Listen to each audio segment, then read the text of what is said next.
कहानी की शुरुआत होती है बिली नाम के एक विजेल से, जो अपने बेस्ट फ्रेंड सोक्रेटिस नाम के एक लायन के साथ मस्ती कर रहा होता है। तभी उसे वहाँ हाइना पोप मिलता है, जिसे वो एक छड़ी की मदद से गोल्फ की तरह खेलने लगता है।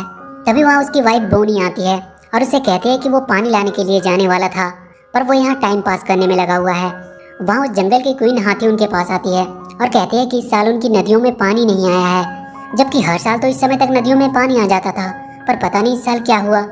यहाँ से सीन शिफ्ट होती है और हम चार्ल्स नाम के एक चिकन को देखते हैं, जिसे कुछ ही देर में उसका शेफ डिनर में बदलने वाला होता है, पर वो किसी तरह से अपने आप को छुड़ाकर वहाँ से भाग जाता है। वो उसके शिप से बाहर कूदकर एक छोटे से बोट में आ जाता है, जहाँ उसे और भी कुछ एनिमल्स उस बोट पे मिलते हैं। उन सारे एनिमल्स को इंसानों की वजह से अपने घर को छोड़कर भागना पड़ा था। वो एक ऐसे जगह की तलाश में जा रहे होते हैं जहाँ अभी तक इंसान ना पहुँचे हों। उनमें से एक बूढ़ा टर्टल होता है जो उन्हें बताता है कि माइग्रेटरी बर्ड से उन्हें पता चला है कि यहाँ से कुछ दूर सेवेना नाम का एक जगह है जहाँ अभी तक इंसानों के कदम नहीं पड़े हैं। चार्ल्स उन सबसे कहता है कि वो उन सबको उस जगह तक ले जाने में उनकी मदद करेगा। इधर सेवेना की क्वीन सबसे कह रही होती है कि उनके पास खाने का स्टॉक्स भी खत्म हो रहा है और पानी के छोटे छोटे तालाब भी लगभग सूख चुके हैं, और अगर ऐसे ही हालात रहे तो उन्हें सरवाइव करना मुश्किल हो जाएगा। चार्ल्स और उसकी टीम भी सेवेना की खोज करते हुए उसके बहुत करीब पहुंच चुके थे। बिली पानी की तलाश में आगे बढ़ रहा था। उसे अपनी फैमिली के लिए पानी लेकर जाना था। वहीं कुछ दूर पे बफेलो और राइनो का ग्रुप आपस में पहले पानी पीने के लिए लड़ रहे होते हैं। उनकी तरफ ध्यान ना देते हुए बिली सीधा वहाँ के तालाब से अपने बोतल में पानी भरने लगता है। जब उस पर राइनो और बफेलो की नज़र पड़ती है तो वो गुस्से से उसे घूरते हैं। इधर बिली का बेटा जूनियर अपने दोस्तों के सामने अपने डैड की बहुत तारीफ कर रहा था। तभी वो सब देखते हैं कि बिली पानी को लेकर भागता हुआ आ रहा है और उसके पीछे बफेलो का एक ग्रुप पड़ा हुआ है। जूनियर खुश हो जाता है कि उसके डैड इतने मुसीबतों का सामना करते हुए भी उसके लिए पानी लेकर आ रहे हैं, पर उन बफेलो की वजह से बिली का सारा पानी बह जाता है। जूनियर के दोस्त उसका मजाक उड़ाने लगते हैं। वो बहुत उदास हो जाता है। उसे मनाने के लिए बिली उसके पास जाता है, पर वो बहुत गुस्से में होता है और वो बिली से कह देता है कि आज से वो उसका डैड नहीं है। बिली दुखी होकर वहाँ से चला जाता है। बोनी जूनियर से कहती है कि उसे अपने डैड से ऐसी बातें नहीं करनी चाहिए थी, पर वो कहता है कि उसे किसी से बात नहीं करनी, उसे अकेला छोड़ दे। बिली अपने दोस्त सोक्रेटिस के पास जाता है और कहता है कि उसे उसके साथ पानी की तलाश में जाना होगा, क्योंकि उसकी फैमिली को पानी की जरूरत है और उसे अपने बेटे जूनियर को भी दिखाना है कि वो एक लूजर नहीं है। सोक्रेटिस उससे कहता है कि वो कहीं नहीं जाने वाला है, क्योंकि वो यहाँ बहुत खुश है। बिली अकेले ही जाने लगता है। सोक्रेटिस उससे बताता है कि जब तुम रिवर बेड को फॉलो करते हुए आगे बढ़ोगे तब तुम्हें वैली ऑफ डेथ को पार करना होगा। ये सुनकर बिली बहुत डर जाता है। वो उससे पूछता है कि ये वैली ऑफ डेथ क्या है। सोक्रेटिस उससे कहता है कि बहुत साल पहले वो उस वैली में गया था। वहाँ बहुत ही खतरनाक जानवर रहता है जो वहाँ आने वाले को जिंदा नहीं छोड़ता। वो कहता है कि उसे अपनी जान की परवाह है, इसलिए वो उसके साथ नहीं आ सकता। कुछ देर बाद सोक्रेटिस देखता है कि बिली अकेला ही चला गया है। बिली अपनी तलाश में आगे बढ़ने लगता है और कुछ देर बाद वो वैली के गेट के पास पहुंच जाता है। वहाँ उसे कुछ वल्चर्स मिलते हैं जो वैली में जाने से पहले उसे वार्न करते हैं, पर फिर भी बिली हिम्मत करके वैली के अंदर चला जाता है। वो जगह उसे बहुत ही डरावना लग रहा होता है। तभी कुछ देर बाद उसे कुछ डरावनी आवाज़ सुनाई देती है। वो पीछे देखता है तो खुश हो जाता है, क्योंकि सोक्रेटिस था वहाँ पे। उसका डर भी अब बहुत कम हो जाता है। वो लोग जल्दी से भागकर उस वैली को पार करने लगते हैं, पर कुछ देर बाद ही बिली को वहाँ एक बड़ा सा काला तेंदुआ दिखाई देता है जो उसकी तरफ बढ़ रहा होता है। पर अचानक से वो देखता है कि तेंदुआ डर से भागने लगा है। वो कुछ समझ नहीं पाता है। तभी वो अपने पीछे देखता है, वहाँ बड़ा सा एक पोलर बियर था जिसकी डर की वजह से वो तेंदुआ भागा था। सोक्रेटिस भी वहाँ आ जाता है। वो लोग वहाँ चार्ल्स से और उसकी बाकी टीम से मिलते हैं। रात को वो सब वहीं आराम करते हैं। वहाँ सोक्रेटिस बिली को बताता है कि कई साल पहले वो अपने भाई के साथ इस वैली में आया था, पर अचानक से किसी ने उसके भाई को मार दिया।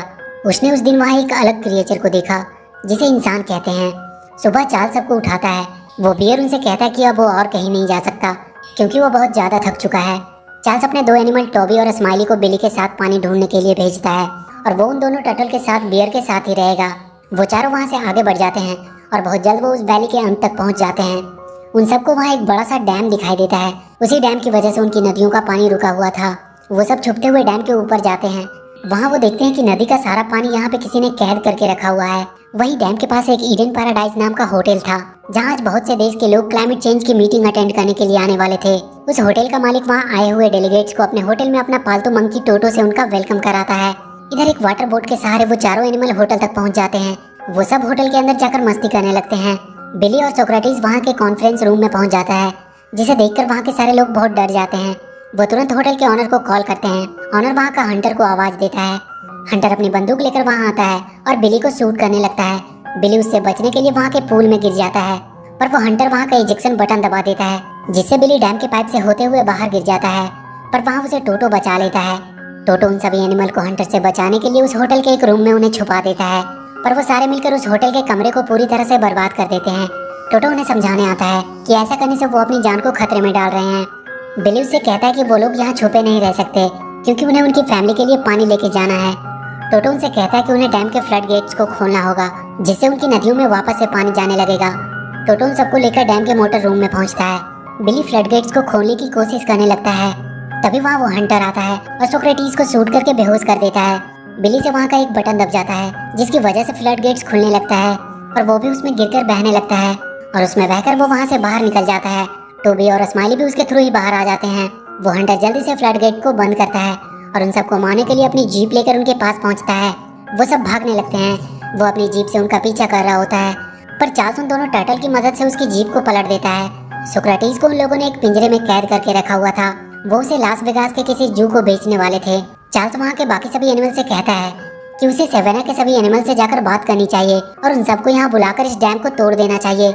वो सब वापस से सेवेना जाते हैं और सारे एनिमल्स को इकट्ठा करके बताते हैं कि कैसे इंसानों ने उसके जंगल में आने वाले पानी को डैम में कैद करके रखा हुआ है और अगर अभी उन्होंने कुछ नहीं किया तो वो लोग बहुत जल्द खत्म हो जाएंगे। और अगले दिन हम बहुत से जानवरों के झुंड को डैम की तरफ बढ़ते हुए देखते हैं, पर उनके साथ बफेलो और राइनो का ग्रुप नहीं था क्योंकि वो उनका साथ देने से मना कर देते हैं। वो सारे एनिमल डैम के करीब पहुंच चुके थे। तभी वो हंटर एक प्लेन में बैठकर वहां आता है। वो उन पर एक मिसाइल दागने वाला होता है, पर तभी वो देखता है कि उसके पीछे टोटो है। वो उसे मारने लगता है और गलती से बटन दबने की वजह से वो मिसाइल वहाँ के डैम के पाइप के अंदर चली जाती है, पर वो फटती नहीं है। टोटो किसी तरह उस प्लेन को लैंड करवाता है। उस होटल के मालिक का बेटा माया सोक्रेटिस को उसके पिंजरे से आजाद कर देता है और इधर चार्ल्स अपने एनिमल्स को डैम पे अटैक करने को कहता है। सब अपनी पूरी ताकत के साथ डैम को तोड़ने की कोशिश करने लगते हैं। तभी वो देखते हैं कि बफेलो और राइनो की टीम उनकी मदद के लिए आई है। वो सारे उस डैम को तोड़ने लगते हैं। डैम अब थोड़ा सा हिलने लगा था, पर इतना काफी नहीं था। तभी बिली को वहाँ एक हाइना पोप दिखाई देता है। वो तुरंत एक लकड़ी के डंडे से उसे गोल्फ की तरह ही शॉट मारता है और वो सीधा जाकर के डैम के होल में उस मिसाइल को लगती है और वो फट जाती है। डैम अब टूटने लगता है, उसमें से पानी की फुहारें आने लगती है और फाइनली पूरा डैम टूट जाता है। सारे जानवर उसमें बहकर जंगल की तरफ जाने लगते हैं। सोक्रेटिस भी बिली के पास आ चुका था और उस दिन के बाद सेवेना में कभी पानी की कमी नहीं हुई। सारे जानवर वहाँ खुशी खुशी रहने लगे। माया और उसके डैड भी ये देखकर खुश थे और इसी के साथ ये मूवी यहीं खत्म हो जाती है।